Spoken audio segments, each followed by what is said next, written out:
Glória a Deus. Evangelho de João, capítulo 4. Eu vou proceder à leitura e eu gostaria que você acompanhasse com bastante atenção. Evangelho de João, capítulo 4.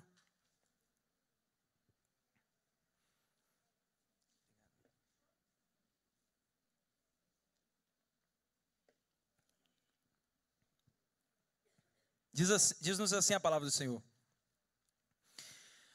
Os fariseus ouviram falar que Jesus estava fazendo e batizando mais discípulos do que João, embora não fosse Jesus quem batizasse, mas os seus discípulos. Quando o Senhor ficou sabendo disso, saiu da Judeia e voltou uma vez mais à Galileia. Era-lhe necessário passar por Samaria. Assim, chegou a uma cidade de Samaria chamada Sicar, perto das terras que Jacó deu ao seu filho José. Havia ali o poço de Jacó. Jesus, cansado da viagem, sentou-se à beira do poço. Isto se deu por volta do meio-dia. Nisto veio uma mulher samaritana tirar água. Disse-lhe Jesus: dê-me um pouco de água. Os seus discípulos tinham ido à cidade comprar comida. A mulher samaritana lhe perguntou: como o Senhor, sendo judeu, pede a mim, uma samaritana, água para beber? Pois os judeus não se dão bem com os samaritanos. Jesus lhe respondeu: se você conhecesse o dom de Deus e quem lhe está pedindo água, você lhe teria pedido e ele lhe teria dado água viva. Disse a mulher: o Senhor não tem com que tirar água e o poço é fundo. Onde pode conseguir essa água viva? Acaso o Senhor é maior do que o nosso pai Jacó, que nos deu o poço, do qual ele mesmo bebeu, bem como os seus filhos e seu gado? Jesus respondeu: quem beber desta água terá sede outra vez, mas quem beber da água que eu lhe der nunca mais terá sede. Ao contrário, a água que eu lhe der se tornará nele uma fonte de água a jorrar para a vida eterna. A mulher lhe disse: Senhor, dê-me dessa água, para que eu não tenha mais sede, nem precise voltar aqui para tirar água. Ele lhe disse: vá, chame o seu marido e volte. Não tenho marido, respondeu ela. Disse-lhe Jesus: você falou corretamente, dizendo que não tem marido. O fato é que você já teve 5, e o homem com quem agora vive não é seu marido. O que você acabou de dizer é verdade. Disse a mulher: Senhor, vejo que é profeta. Nossos antepassados adoraram neste monte, mas vocês, judeus, dizem que Jerusalém é o lugar onde se deve adorar. Jesus declarou: creia em mim, mulher, está próxima a hora em que vocês não adorarão o Pai nem neste monte, nem em Jerusalém. Vocês, samaritanos, adoram o que não conhecem. Nós adoramos o que conhecemos, pois a salvação vem dos judeus. No entanto, está chegando a hora, e de fato já chegou, em que os verdadeiros adoradores adorarão o Pai em espírito e em verdade. São estes os adoradores que o Pai procura. Deus é espírito, e é necessário que os seus adoradores o adorem em espírito e em verdade. Disse a mulher: eu sei que o Messias, chamado Cristo, está para vir. Quando ele vier, explicará tudo para nós. Então Jesus declarou: eu sou o Messias, eu que estou falando com você. Naquele momento, os seus discípulos voltaram e ficaram surpresos ao encontrá-lo conversando com uma mulher. Mas ninguém perguntou: o que quer saber? Ou por que está conversando com ela? Então, deixando o seu cântaro, a mulher voltou à cidade e disse ao povo: venham ver um homem que me disse tudo o que tenho feito. Será que ele não é o Cristo? Então saíram da cidade e foram para onde ele estava. Enquanto isso, os discípulos insistiam com ele: mestre, come alguma coisa. Mas ele lhes disse: tenho algo para comer que vocês não conhecem. Então seus discípulos disseram uns aos outros: será que alguém lhe trouxe comida? Disse Jesus: a minha comida é fazer a vontade daquele que me enviou e concluir a sua obra. Vocês não dizem: daqui a 4 meses haverá colheita? Eu lhes digo: abram os olhos e vejam os campos, eles estão maduros para a colheita.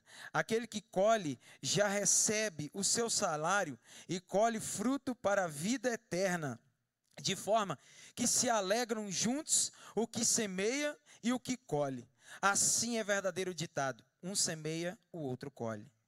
E eu os enviei para colherem o que vocês não cultivaram. Outros realizaram o trabalho árduo, e vocês vieram a usufruir do trabalho deles. Muitos samaritanos daquela cidade creram nele por causa do seguinte testemunho dado pela mulher: ele me disse tudo o que tenho feito.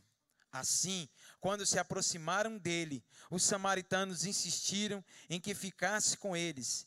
E ele ficou 2 dias, e por causa da sua palavra, muitos outros creram. E disseram à mulher: agora cremos não somente por causa do que você disse, pois nós mesmos o ouvimos e sabemos que este é realmente o Salvador do mundo.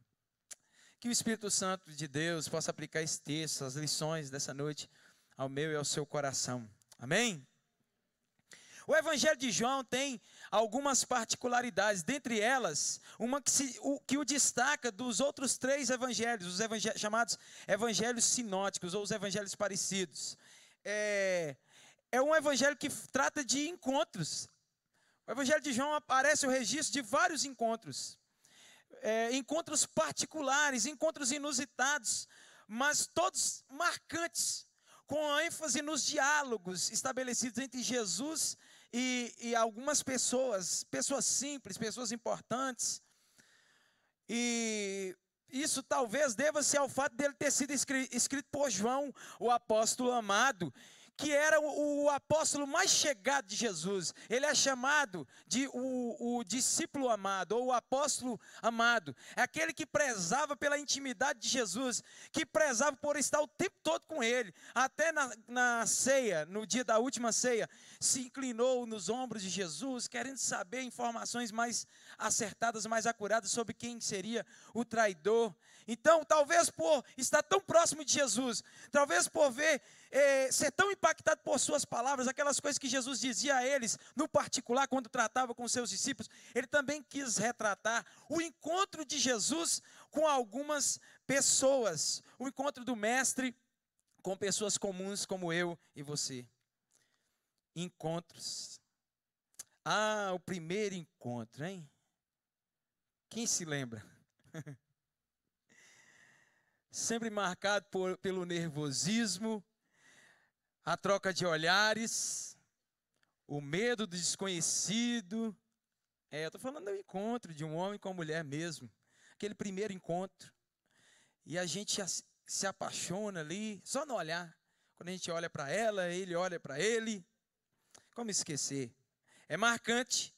E alguns casos podem marcar para sempre. Eu mesmo marcou a minha vida, encontro com essa mulher maravilhosa ali, ó.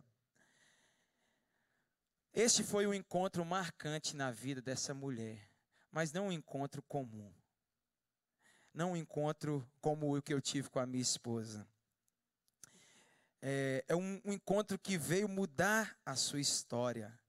Mulher que ao longo do tempo tem sido chamada de a mulher samaritana.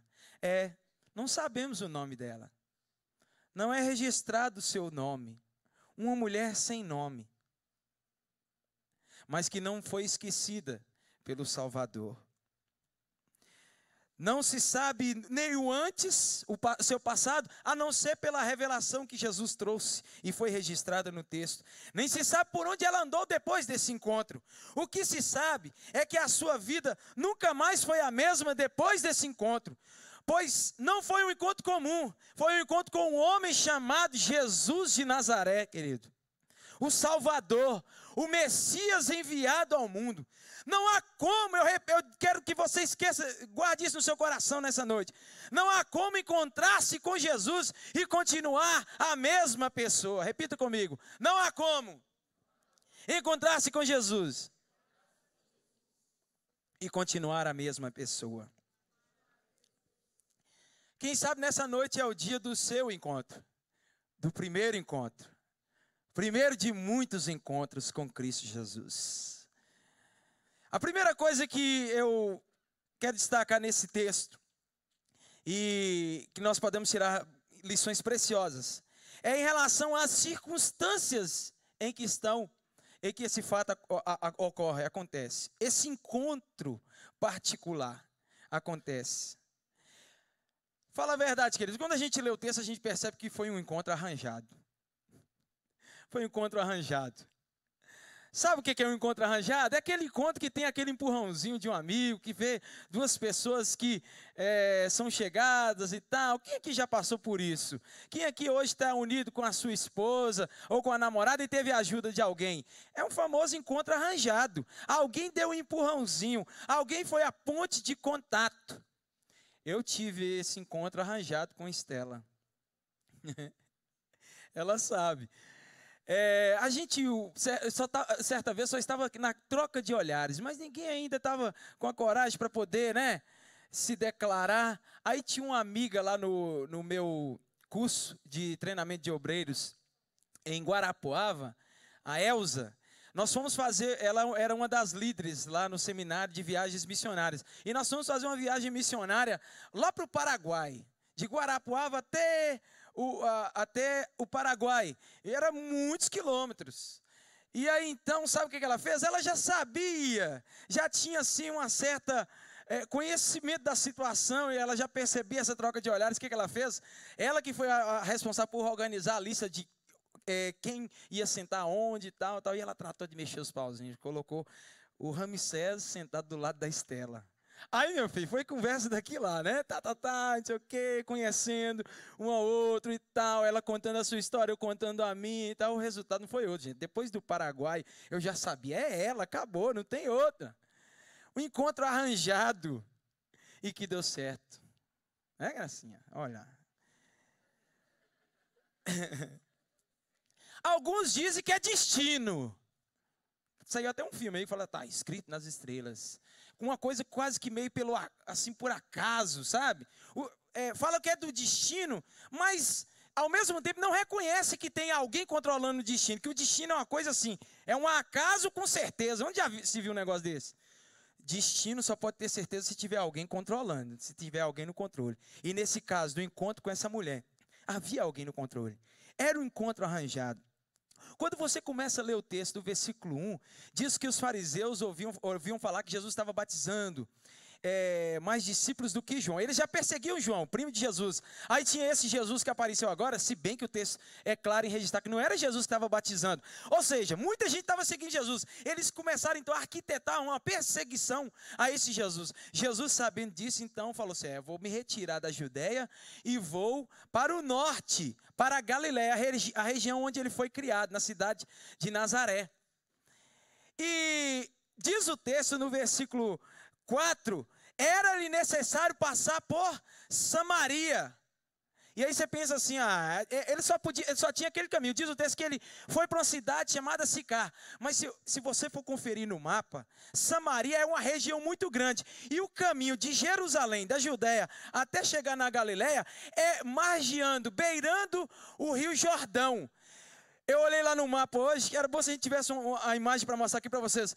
É como se eles estavam viajando, aí de repente tem que fazer uma curvinha assim, ó, sabe? Dá uma curva, muda de direção e vai para Sicar. Sicar não ficava na rota comum da Judéia, da capital Jerusalém, até Galiléia, onde Jesus morava. A verdade, queridos, é que Jesus queria se encontrar com essa mulher. E mais do que isso, ele tratou de preparar tudo.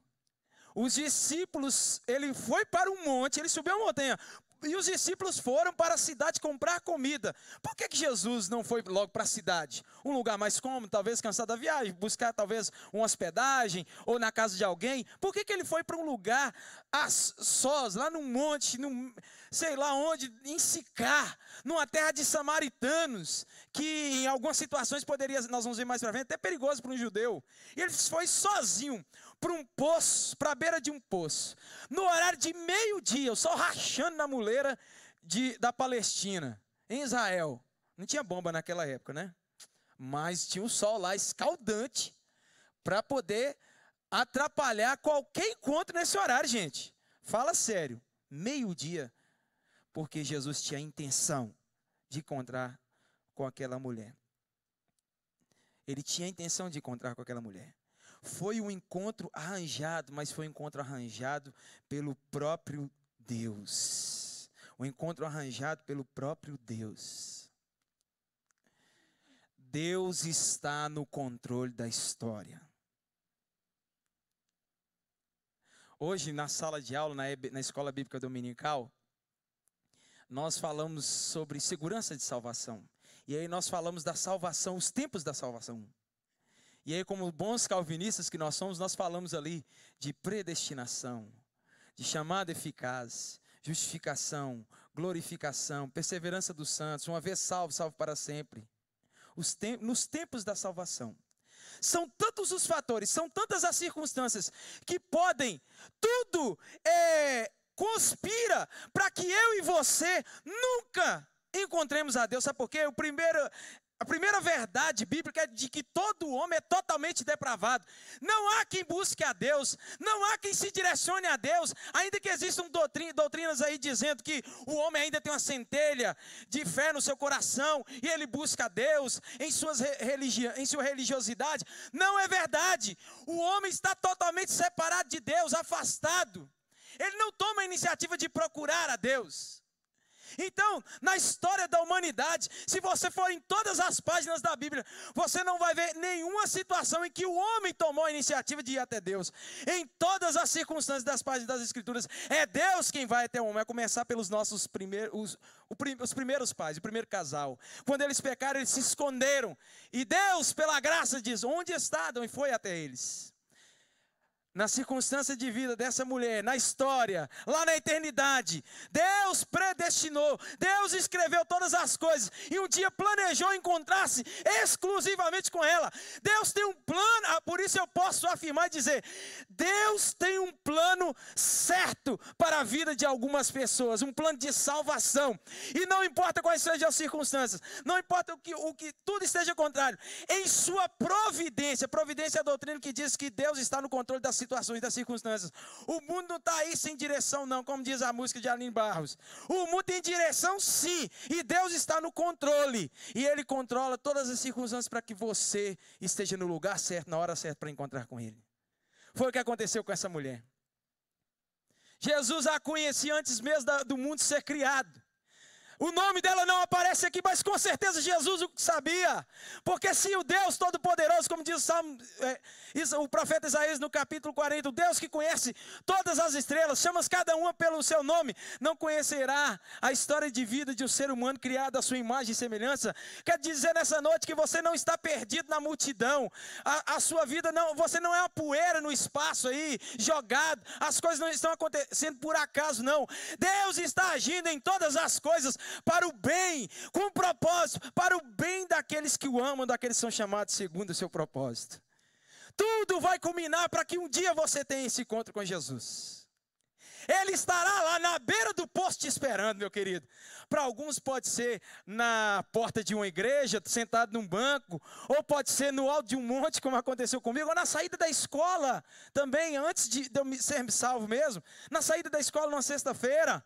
Pode ser dirigido num carro à noite. Pode ser no momento de um acidente. Ali você pode ter o seu encontro com Deus, se Deus assim desejar. A questão é que Deus, em sua providência, arranja encontros com os seus eleitos, com aqueles que Ele tem um plano traçado, de encontrar-se com eles, de se revelar a eles. E foi isso que aconteceu com esta mulher.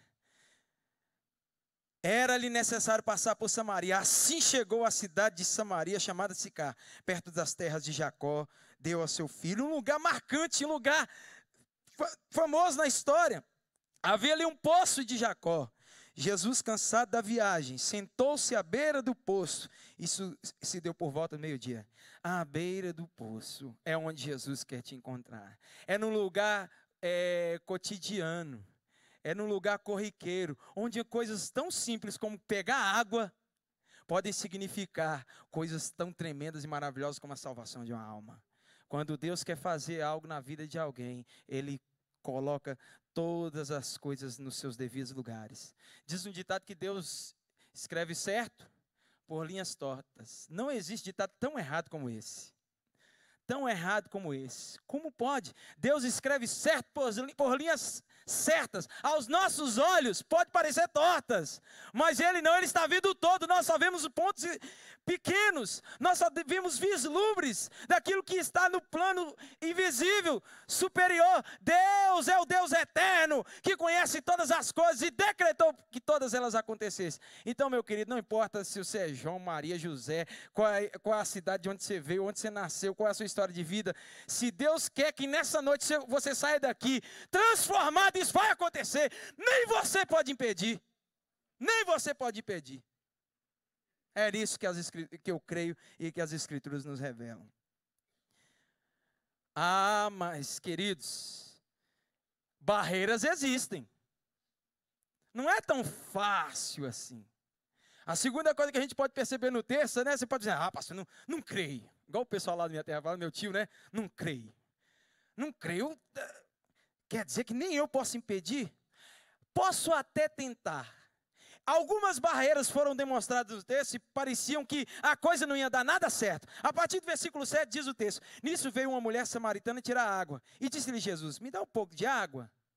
Coisa simples, né, gente? Aqui em Minas Gerais pedir água, me ajuda aí, qualquer pessoa vai dar água. A primeira barreira é geográfica, eu já disse para vocês, né? Não estava no caminho. Então essa barreira aí Jesus tratou de mudar a rota para que estivesse lá. A segunda barreira está entre parênteses para nós, porque nós não entendemos esse contexto. Talvez pela televisão esses dias nós temos assistido algumas coisas que vão elucidar o nosso entendimento. Pois os judeus não se dão bem com os samaritanos. No original, o texto original dá a ideia de que os judeus nunca comem ou bebem na mesma vasilha que um samaritano bebe. Aqui se destaca a barreira étnica, uma barreira cultural, social, de anos, que havia se arrastando. Havia uma história naquela região. Para começar, no Oriente Médio, um homem não fala, não é natural um homem falar com uma mulher na rua. Hoje, no nosso contexto ocidental, ainda mais nesses últimos dias, é a mulher que puxa papo, né? Já vem assim, puxa papo, assobia, aquele negócio todo. Naquele tempo, era uma afronta um homem se dirigir a uma mulher estranha. Barreira cultural, a barreira social. Os judeus estavam numa situação mais privilegiada do que os samaritanos. Barreiras étnicas, você está vendo aí bomba para todo lado. Aquilo ali sempre foi um barril de pólvora. Problemas étnicos, barreiras étnicas, um povo que odeia o outro só porque ele não é da mesma raça, só porque não é da mesma tribo. Isso existe, querido, sempre existiu. E hoje nos nossos dias está aí estampado nos meios de comunicação para a gente ver uma guerra que a gente até pergunta com nós brasileiros, assim, a gente teve a Copa do Mundo aí, né? O brasileiro que recebe todo mundo e tal, aquele negócio todo, Aí a gente olha um negócio daquele, a gente fica assim, mas como assim? Por que esse povo está matando uns aos outros ali, aquele negócio e tal, só porque não é da mesma raça, não é da mesma tribo. Isso é algo marcante no Oriente. É algo marcante de um povo, uma sociedade que se organizava em tribos, em clãs. Em clãs. E esse era o contexto, esse era o pano de fundo por trás desse encontro. Então Jesus, ele fala com esta mulher. A mulher samaritana, logo, curta e rasteira, falou assim, como é que se você, sendo um homem judeu, pede água para mim que sou uma mulher samaritana? Cortou logo, na tora. E aí, no versículo 11, ela continua, o Senhor nem tem com que tirar água, e o poço é fundo. Porque Jesus respondeu para ela assim, se você soubesse quem é que está te pedindo água. Eu sei quem ia pedir água, eu te daria a água da vida. E ela então falou assim, não vou perder essa discussão não, meu filho. Quem é você? Por acaso você é maior do que o nosso pai Jacó? Ela apelou mesmo. Por acaso você tem... Ter poço naquele tempo era sinal de riqueza. Tá? Até hoje, um dos motivos da guerra é a água, viu gente? Água. E aí ter poço naquele é sinal de que você era muito rico, de posse e tal. Então ela está falando assim, vem cá, você tem tanta terra assim? Você tem poço por acaso? Aqui nessas terras, nessa região? Você é maior do que Jacó? nosso Pai. Todas essas barreiras foram levantadas. Mais que isso, uma outra barreira, foi a barreira da compreensão. Porque quando ela colocou essa situação diante de Jesus, Jesus, versículo 3, respondeu: quem beber dessa água vai ter sede de novo.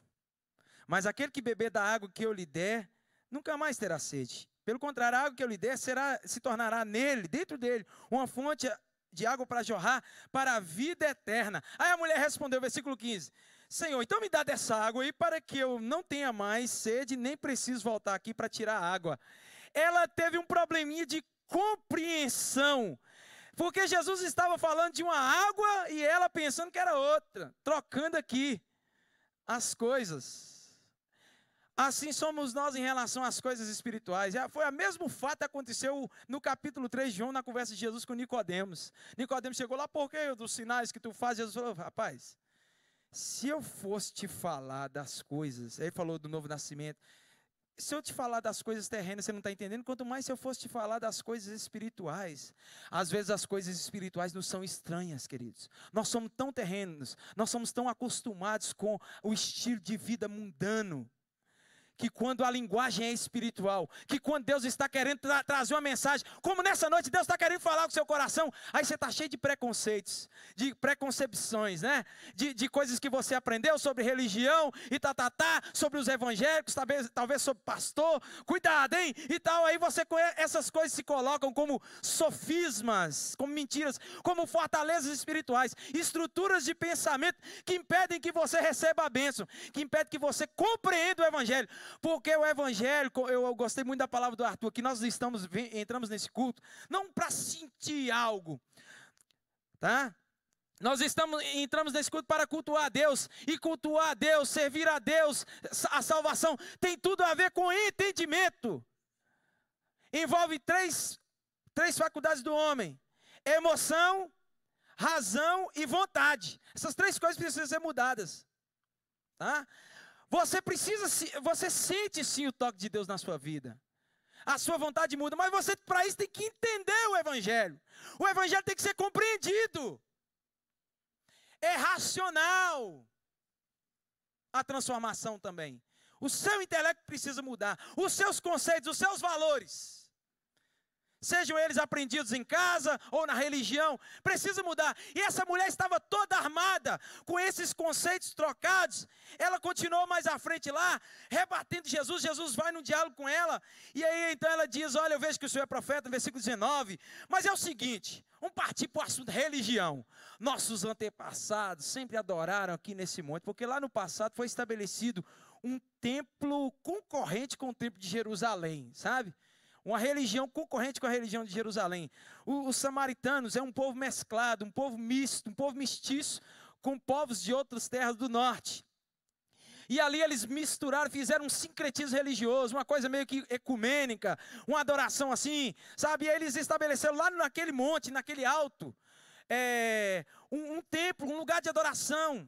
E ali era onde eles tanto falavam do Deus Javé, Jeová, ou falavam de outros deuses também, dos cananeus. E era aquela coisa. E a mulher então falou assim, olha, nossos pais sempre adoraram nesse mundo. É como se ela estivesse dizendo assim, eu posso ouvir esse mesmo discurso hoje. Eu nasci assim, eu cresci assim, fui criado nessa doutrina, meu avô ensinou para minha mãe, meu pai que passou para mim, Era isso que ela estava falando. O lugar certo de adorar, a religião certa. Ela pensou em termos de religiosidade, de lugar, de tradições, de rituais. Jogou para cima de Jesus esse discurso religioso. E vocês adoram em Jerusalém. Qual é o lugar certo de adorar? Então ela já estava armada para ir para o discurso, né? Aí Jesus o que diz? Minha filha, não é nem aqui, nem acolá. Mas vem a hora, e já chegou, em que os verdadeiros adoradores adorarão o Pai em espírito e em verdade. Porque são estes que o Pai procura para ser seus adoradores. Deus é espírito, e os seus adoradores têm que adorá-lo em espírito e em verdade. É um dos textos mais profundos das Escrituras e surge dentro de um diálogo com uma mulher samaritana. Olha a profundidade da sabedoria que Jesus está lançando ali sobre a vida daquela mulher. E ele estava querendo dizer, não é pela religião, não é pelas tradições, não é pela sua história de família, com a religião que foi do seu tataravô, do seu bisavô, do seu avô. Não se trata disso, não é presbiteriano, assembleia, católica, não é isso, minha filha. Não é nesse templo, não é ali ou acolá. Jesus estava dizendo que a verdadeira adoração é fruto de uma transformação, uma mudança de vida, que Ele opera em nós, nós que somos o templo, o santuário do Espírito, diz a palavra do Senhor. O Novo Testamento veio quebrar com todas essas barreiras e mostrar que o véu já foi rasgado, agora há livre acesso entre nós e Deus. Jesus estabeleceu essa conexão. Você pode estar em todos os lugares, a qualquer hora, e se você invocar o nome do Senhor, como diz as Escrituras, todo aquele que invocar o nome do Senhor será salvo. Não se trata de religião. O pastor aqui hoje não está te dando banho de Bíblia, querendo te convencer de vem para a nossa igreja para a religião. Não, meu filho, não é isso. Jesus está tirando de nós esse erro, esses preconceitos, esses valores que a gente vem aprendendo no nosso país muito religioso desde sua fundação, com suas tradições. A pergunta não é qual religião você pertence, onde você adora. A pergunta é se você o conhece, se você já se encontrou com Jesus Cristo. Essa barreira, Jesus também passou por cima dela. Mas a barreira mais difícil que se ergueu naquele diálogo era a barreira dentro do próprio coração daquela mulher. Era algo tão profundo. Eram coisas tão bem guardadas, as 7 chaves. Meu avô disse que coração é terra de ninguém, né? Terra de ninguém. Que o homem não vai, que o homem não chega. Ah, mas ali não era qualquer pessoa que estava diante daquela mulher. Era o Deus onisciente, onipresente, onipotente. E ele então dialoga com aquela mulher e começa a botar para fora, puxar as coisas que estavam ali guardadas. Uma história de vida marcada pela dor. Barreiras no coração, são barreiras emocionais e barreiras estabelecidas pelo pecado, pelos erros acumulados ou de outras pessoas para com aquele indivíduo ou dele mesmo, ao assumir escolhas erradas fora dos padrões de Deus. Ali estava diante de Jesus uma mulher que, ao ser interpelada, ela até que, olha, eu gostei do seu discurso, então faz o seguinte, me dá um pouco dessa água. Ela ainda não estava entendendo qual era a água. Aí Jesus falou, vai lá e chama seu marido. Aí ela disse, eu não tenho marido. Olha a defesa. A negação logo. Eu não tenho marido. Você bem disse que você não tem marido. Porque 5 você já teve. E esse que agora com quem você vive não é seu marido. E coloca as cartas na mesa. Aquela mulher agora ali, uma mulher vivida. A expressão aqui traz tudo isso que vocês entendem do bom português. Uma mulher vivida. Lá atrás, talvez foi uma menina. Que teve problemas de relacionamento com seu pai. Lá atrás, talvez foi uma menina que teve, talvez, não sei, será que ela não foi violentada? Será que lá atrás, ou talvez não foi violentada, mas talvez ela viu a sua própria mãe com um mau exemplo de conduta, o casamento de seus pais todo deturpado. Será que lá atrás, quando ela era uma menina, alguém não tocou nela de forma errada? Será que lá atrás ela não teve uma boa educação? Não era uma menina de berço, como a gente costuma dizer, berço nobre? Será que lá atrás ela recebeu tudo invertido? Será que lá atrás ela não perdeu logo cedo a inocência? De tal forma que a religião dos pais dela, em que ela foi criada, ela bateu no peito dizendo, meu ancestral Jacó e tal, meus pais e tal, mas toda essa tradição não foi suficiente para resolver o problema que estava dentro do seu coração, na sua alma. Haviam feridas ali dentro, mágoas, uma ferida aberta que nunca fora tratada. Uma menina que, e isso é fato, sabe, gente? Se uma menina, ela não for tratada bem pelo seu pai, se ela não for a princesinha do papai, se ela não for cuidada bem, se ela não for amada dentro de casa, algum malandro vai tratar de substituir e suprir essas carências emocionais que ela tem lá fora. E aí, na primeira experiência que ela tiver, traumática, sei lá o que for, aí sabe o que acontece? Ela vai se entregar mais outra vez, se entregar mais outra vez, você vai se entregar mais outra vez, e ela vai ficar buscando de forma doentia, e às vezes até em alguns casos se viram uma doença. Mas lá no fundo, a raiz de tudo isso é pecado. É o que a psicologia chega num ponto para, né? Chega nesse ponto, não afirma, não bate o martelo. A Bíblia é bem clara em dizer, é a total depravação na vida humana, todos os dias, no dia a dia. Nas menininhas, eu venho de uma região, aqui também acontece, e muito, mas é um pouco mais velado do que lá na minha terra, uma região, né, dali daquele Nordeste para cima, onde tantas meninas se entregam tão cedo para os homens. Às vezes, em alguns casos, até a mãe, o pai, vai lá e entrega aquela menina de mão beijada. E essas meninas ficam marcadas pelo resto da vida. E elas buscam em um marido, em outro marido, num terceiro, num quarto, num quinto, e não vai parar.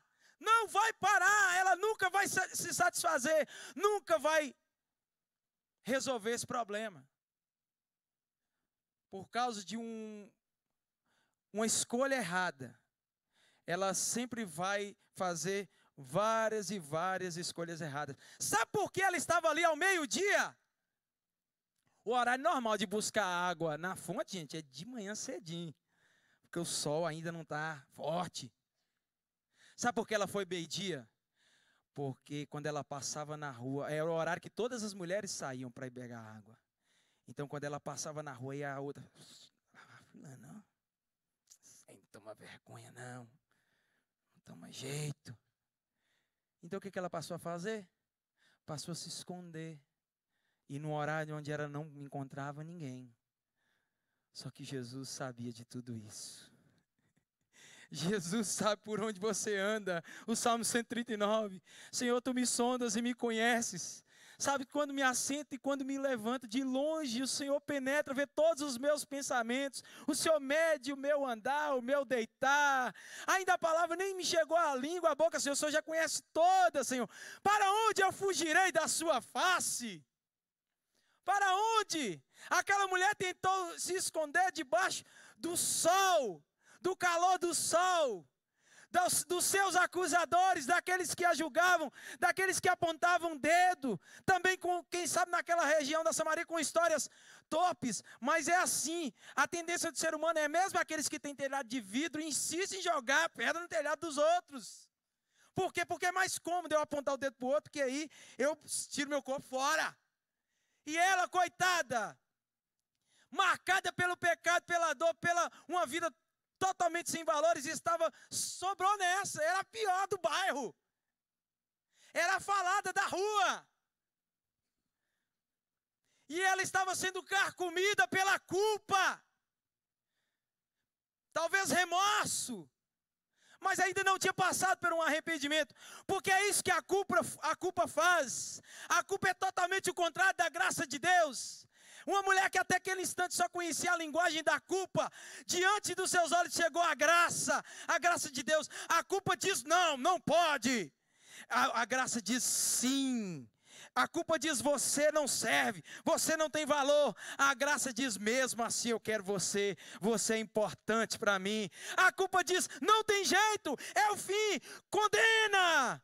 A graça diz tem jeito, eu faço, eu recomeço e perdoa. O amor de Deus cobre multidão de pecados. cobre multidão de pecados. E ali estava a graça personificada. Há uma música do Ministério Hillsong, eu queria tanto cantar essa música na igreja em português, que é fantástica. Ela começa dizendo assim, ó: graça, o que você fez morrendo na cruz por mim, pecador? Graça, o que você fez morrendo na cruz por mim, pecador? Quem morreu na cruz foi a graça, porque a graça é Jesus, porque Jesus é a personificação do amor, do perfeito amor que vem de Deus, e ali estava diante dela.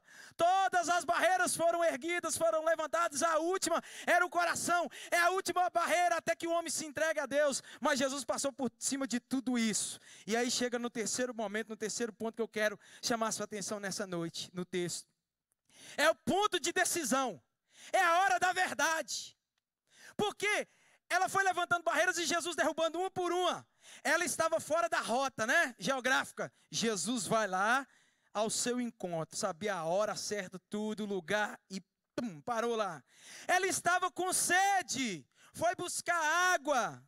Mas essa sede, isso aqui é como se a vida real, ali naquele instante, fosse uma parábola do que é as verdades do reino dos céus, porque aquela água representava, de certa forma, aquilo que Jesus se revelou, aquilo que ele é. Ela estava com sede, queridos, e Jesus pediu água só para introduzir o assunto e revelar para ela que existe uma água que sacia a sede, não a sede física, que daqui a pouco você bebe, mas daqui a pouco tem que beber de novo. A sede da alma é aquele vazio que insiste em te perseguir, que você não sabe de onde vem, e você busca na religião, você busca nas drogas, você busca no sexo, você busca no dinheiro, no trabalho, na família, nas realizações, nos diplomas, e nunca que chega. É a sede que está dentro do coração do homem. E Jesus disse: aquele que beber dessa água vai ter sede de novo, mas aquele que beber da água que eu lhe der, jamais terá sede. Ele resolve o problema, porque a água que eu lhe der será dentro dele, uma fonte a jorrar pela vida eterna. Ele está falando de vida abundante, vida de Deus, a presença de Deus, como no capítulo 7, mais à frente ele vai falar. É a presença de Deus, é o próprio Espírito Santo, a habitação de Deus dentro do homem, saciando a sua sede, resolvendo o problema antigo. Sabe qual é o maior problema seu, meu? Pecado. É isso que gera esse vazio. E alguém já disse que esse vazio é do tamanho de Deus. Só cabe ali o manancial de vida, que é o Senhor. Nós insistimos em beber em outras fontes. Jeremias capítulo 2 diz o texto, Deus fala assim: ó céus, ó terra, eu invoco vocês, chamo vocês como minhas testemunhas, porque 2 pecados cometeu o meu povo. A mim me deixaram a única fonte de vida, e cavaram para si poço de água suja. É isso que a gente fica o tempo todo tentando beber em outras coisas, satisfazer, e nunca seremos satisfeitos. A satisfação plena, a alegria verdadeira, sabe, o regozijo eterno só está em conhecer a Jesus Cristo, porque é fruto do Espírito, é fruto da habitação de Deus em nós. Ela impôs barreiras, preconceitos religiosos, culturais e etc. Seu próprio coração, e Jesus quebrou tudo, passou por cima, e ele esclarece, ele insiste, com a sua sabedoria e com a sua palavra poderosa, palavra de vida. Aí chega ao ponto que ela diz, no versículo 25, realmente eu sei, que o Messias tem que vir ao mundo, o Cristo, o Messias tem que vir ao mundo. Ela levantou a antiga questão, uma antiga crença, talvez esquecida, já quase sem esperança para o povo daquela região de Samaria, já quase apagada a chama. E aí Jesus sopra aquela chama e reacende esse fogo mais uma vez, dizendo: eu sou, eu que falo contigo. Gente, tem uma coisa, a coisa que eu mais desejo da minha vida é um dia estar pessoalmente diante de Jesus, assim, sabe? Eu estou falando de carne e osso mesmo, porque está de carne e osso, viu, gente? Tá? Tem gente que acha que Jesus é uma luz, um trem assim, um espírito, um negócio. Não, ele é de carne e osso mesmo. Você vai poder abraçar, sabe? Eu não sei como é que eu vou fazer, meu filho. Eu vou grudar em Jesus porque Ele mudou minha história, mudou minha vida, eu anseio vê-lo. E aí agora, o desejado das nações, aquele que foi profetizado em todas as escrituras, por séculos, vários profetas disseram sobre Ele, várias profecias ditas sobre onde Ele ia nascer, qual era a forma do seu nascimento, o lugar e tudo. Aí de repente, diante daquela mulher, quem estava? Ele, o próprio. E Ele diz, eu sou. Eu que estou falando contigo. Jesus usou um termo que só o Deus Todo-Poderoso lá no Antigo Testamento usou para falar com Moisés. Eu sou o que sou. Ninguém tinha coragem de usar esse termo. Só Deus podia falar dessa forma. Eu que falo contigo, o Messias, o ungido de Deus. Essa mulher deve ter quase caído para trás, gente. Caiu a ficha naquele instante. É ali. Chegou o ponto de decisão, Ele se revela, Ele se dá a conhecer, todos os dias Ele está se revelando, se dando a conhecer e convidando milhares de pessoas, eu e você, para tomar a decisão. A pergunta é, e aí? E agora, sabendo os profissionais da religião aqui sentados, quem é Jesus? Eu saí perguntando aqui, você é privilegiado, você não é como talvez aquele índio que está lá no meio da floresta amazônica. Aquele camarada lá numa tribo africana que nunca ouviu falar de Jesus, ou aquele muçulmano lá na Indonésia, ou aquele esquimó lá no norte. Você sabe quem é Jesus, filho de quem Ele é, você tem uma Bíblia em casa, você tem várias igrejas. A pergunta é, ao saber quem é Cristo, o que você vai fazer? Qual é a sua decisão? Ali estava, Ele se revelou, sou eu, o Messias. E aí? É o ponto de decisão, é a hora da verdade. Tudo passa por esse momento. Não adianta você. Mas meu avô conheceu, foi dessa igreja, foi dessa religião. Eu venho, frequento escola dominical. Não é isso. A pergunta é, estou aqui, eu, Messias, e aí, o que você quer? Qual a sua decisão? Jesus preparou tudo. Como aquele homem apaixonado, às vezes a gente vê alguns pedidos de casamentos fantásticos. Prepara tudo nos bastidores. Aí de repente a futura noiva se vê numa situação de espanto. E o noivo ajoelhado, de tantas formas bonitas, ajoelhando pedindo, aceita se casar comigo? Quem é a doida que vai dizer não, gente? Quem é a louca que vai dizer não depois de uma grande prova de amor? Pois eu digo para você nessa noite, a maior prova de amor foi dada na cruz do Calvário. E os homens estão dizendo, não, eu não preciso, não deixa para depois, não agora, eu estou bem. O ponto de decisão.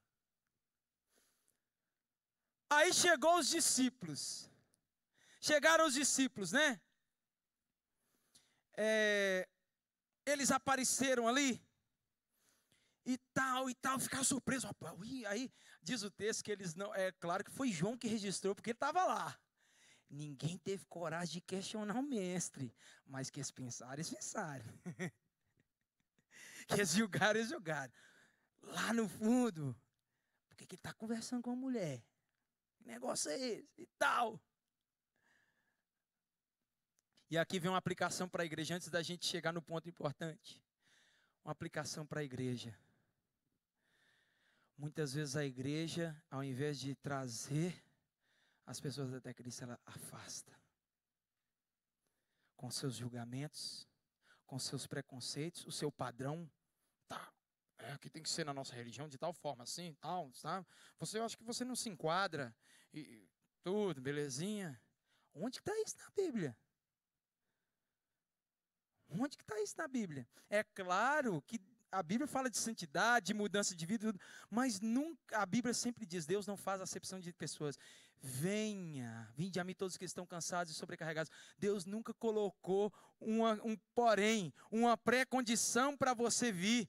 E você vem, aí depois a história é outra. Ele é quem vai operar essa transformação, porque o homem não é capaz de mudar a si mesmo. E aí esses discípulos já, não dá certo, essa aí não vai fazer parte do nosso grupo, ela não vai cantar no louvor, não vai.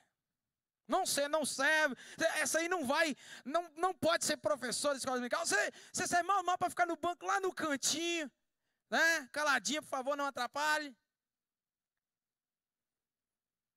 Às vezes algumas imposições, algumas coisas da religião vão sendo colocadas nas estruturas denominacionais que são um empecilho, queridos. É claro que tudo tem que ser com ordem, decência e tal, mas às vezes a forma de você falar com uma criança atrapalha essa criança de conhecer ao Senhor. Eu vivi essa experiência, tá aqui tem gente de Montes Claros aqui. Eu fui para Montes Claros fazer seminário numa determinada igreja como seminarista. E aí fui fui enviado para uma congregação mais distante, que já tinha 14 anos de vida e 14 anos de história e só com alguns 6 membros, bem velhinhos. Sabe, cuidava ali um diácono, bem tradicional e tal. E eu cheguei lá todo empolgado, eu e minha esposa, e fui mandado para lá. O pastor diz, você vai lá, vai implantar a escola dominical lá, que aí lá ainda não tem, com crianças e tudo. Eu cheguei animado. No primeiro semana eu falei, irmãos, olha, sempre domingo que vem, eu aqui, minha esposa, nós estamos querendo implantar a escola dominical com crianças e adolescentes. Por favor, tragam seus filhos, seus netos e tal. Aí na semana nós preparamos e tudo. Na semana seguinte, né? A turma foi lá e nada. Quando nós chegamos lá, todo mundo esperando as crianças, não apareceu criança. Irmãos, o que aconteceu? Não sei o que, desculpas, mas rapaz, né? Por favor, no próximo, por favor, tragam. E no próximo, criança nenhuma apareceu. Aí, era um missionário doido que eles botaram lá para trabalhar na igreja. Falei, Estela, semana que vem nós vamos para a rua, não quero nem saber. Fomos para a rua do bairro, saímos pegando qualquer menino que estava no. Tinha os meninos catando lata lá na rua, uns meninos lá no lixão e tal, e fomos arrastando. E é lógico que nós levamos um sacão de pipoca, não sou bobo, sacão de pipoca aí nas costas, os meninos vão ali na igreja comigo e tal, não sei o quê. Gente, de repente o culto estava começando. Na escola dominical lá, os seus 6 membros, o diácono lá na frente. E aí, só que é o seguinte, era um lugar que a sala era lá no fundo, tinha que passar no cantinho do templo. Aí eu entrei com aquela meninadinha, fazia os miotos, não pode fazer barulho nenhum. Entrei, e fomos lá pro fundo, aí fizemos aquela escola dominical, com os meninos ficavam vibrando, aquele negócio. Não. Sabe o que aconteceu? Durante a semana, o diácono vai até o pastor titular lá, o presidente.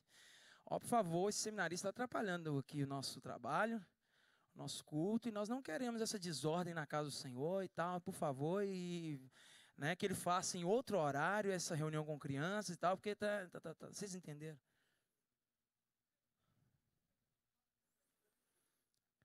Eu nem sei se a igreja deve ter morrido, se ela morreu, graças a Deus. Tem que fechar um negócio desse. Tem que fechar. Porque essa é a casa do Senhor, é para todo mundo, tem que estar escancarada, para todos os perdidos. Jesus veio para os perdidos, foi para aqueles que não veio para os sãos, foi para mulheres como esta, mulher samaritana, e os discípulos lá, come mestre, come, comer o quê, rapaz? Eu tenho uma comida e uma bebida que vocês não conhecem. Tá? É fazer a vontade de meu Pai. Vocês dizem que falta ainda 4 meses para a ceifa, né? Para a colheita. Ergam os olhos e vejam os campos, porque já estão brancos para a colheita. Jesus sabia, estava se referindo ao que iria acontecer, ao que viria dali a alguns minutos ou algumas horas, não sei qual é a distância. Porque o que aconteceu? Aquela mulher tomou a sua decisão, querido.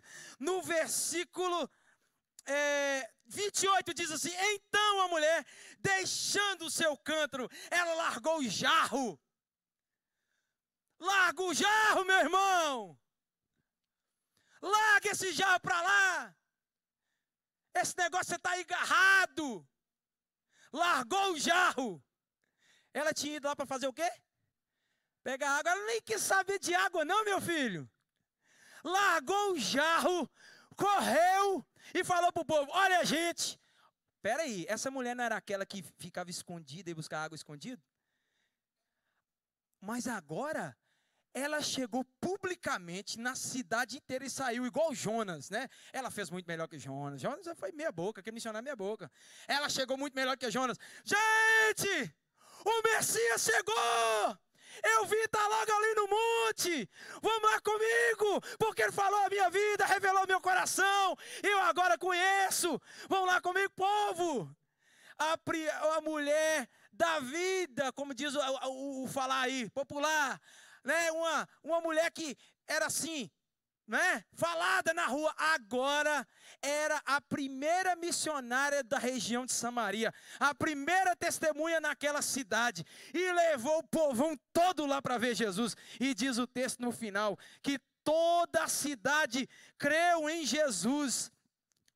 Toda a cidade creu em Jesus, versículo 39, muitos samaritanos daquela cidade creram nele, por causa do seguinte testemunho dado pela mulher. Eles creram por causa de quê? Foi o anjo que desceu do céu? Não, por causa do testemunho da mulher. O povo só vai ser salvo se você pregar, se você testemunhar, senão não vem. E aí eles creram. E por quê? Porque ele me disse tudo o que tenho feito. Assim se aproximaram. Assim, quando se aproximaram dele, os samaritanos insistiram em que ficasse com eles. E ele ficou 2 dias. E por causa da sua palavra, muitos outros creram. E disseram à mulher: como vai ser bom a gente chegar lá no céu. Ou como é bom ouvir de alguém dizer assim: olha, agora nós cremos, não somente por causa do que você disse, pois nós mesmos o vimos e sabemos que este é realmente o Salvador do mundo. Você precisa dar fruto, meu irmão. Você precisa dar fruto. Quem conhece Jesus não consegue ficar calado, guardando esse negócio só para ele. Ele sai na rua contando para todo mundo, é na escola, é na faculdade, é em casa. Um encontro com Deus. Um encontro com Jesus. Como eu disse, não há como você se encontrar com Jesus e continuar a mesma pessoa. Não há como você encontrar-se com Jesus, Ele se revelar, Ele mostrar quem Ele é, e você continuar a mesma pessoa. Alguma coisa tem que mudar. Alguma coisa tem que mudar. E Ele está aqui nessa noite. Ele está aqui nessa noite. E hoje pode ser o dia da sua mudança. Hoje pode ser o dia do seu encontro particular com Jesus. Aí escondidinho no meio da multidão, você pensa que Ele não te vê? Você pensa que Ele não sabe? Ele sabe qual é a sua história, conhece tudo que você tem vivido, as dores do seu coração, na sua alma, o pecado, a culpa que te esmaga.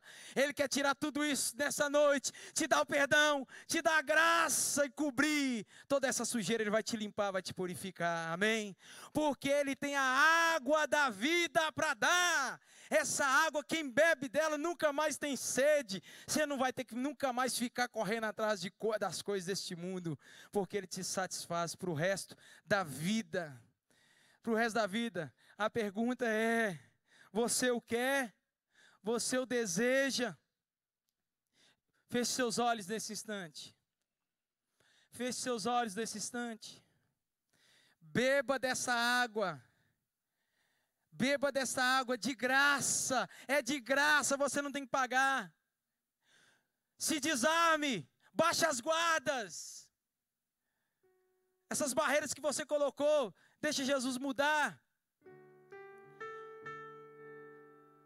Abre o coração para Jesus. Larga esse jarro. Larga esse cântaro. Você se esconde atrás desse jarro. Talvez aí você se esconde atrás desse diploma.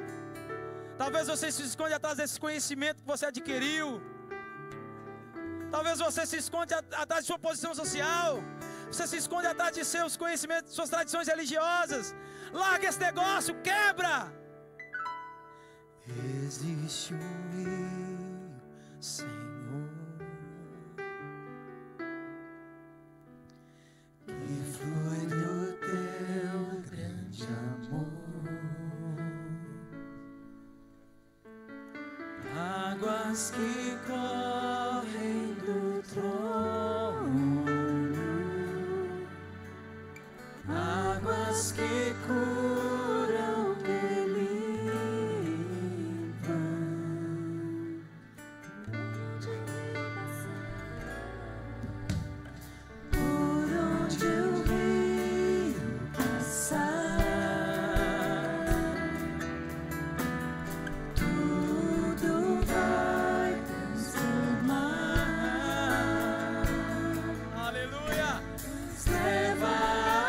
Receba a vida de Deus nessa noite. Receba a vida de Deus em nome de Jesus. Está nesse lugar. Neste lugar.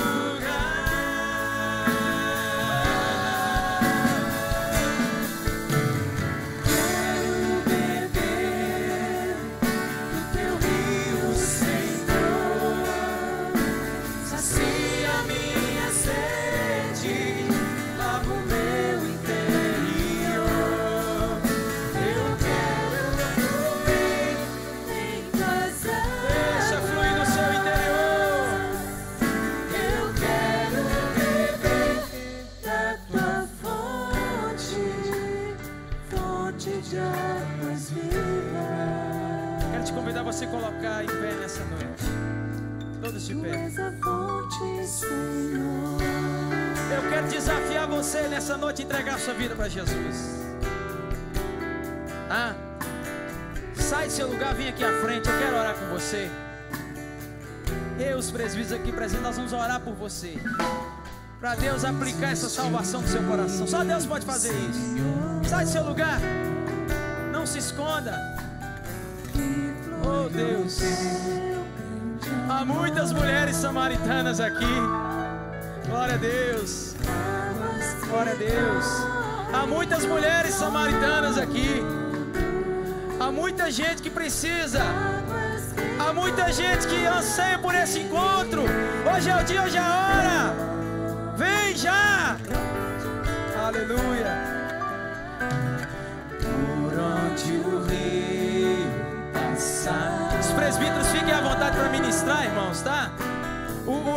Quem é da célula, quem acompanha esses irmãos, chega junto aí, porque é Jesus em nós, fazendo a diferença. Oh, glória a Deus. Esse rio está nesse lugar.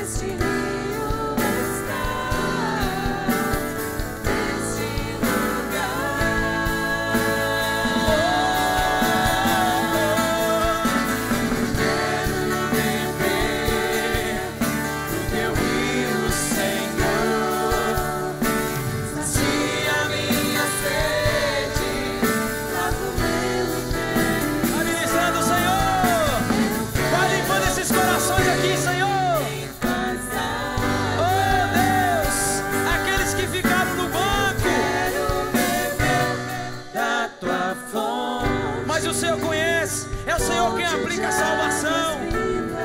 Oh, Espírito, flui nessa noite. Tu és a fonte, Senhor. Glória a Deus. Glória a Deus. Eu queria que toda a igreja nesse instante. Tem mais alguém? Tem mais alguém que quer vir aqui manifestar diante da igreja? Olha, eu quero Jesus. Tem mais alguém que quer vir?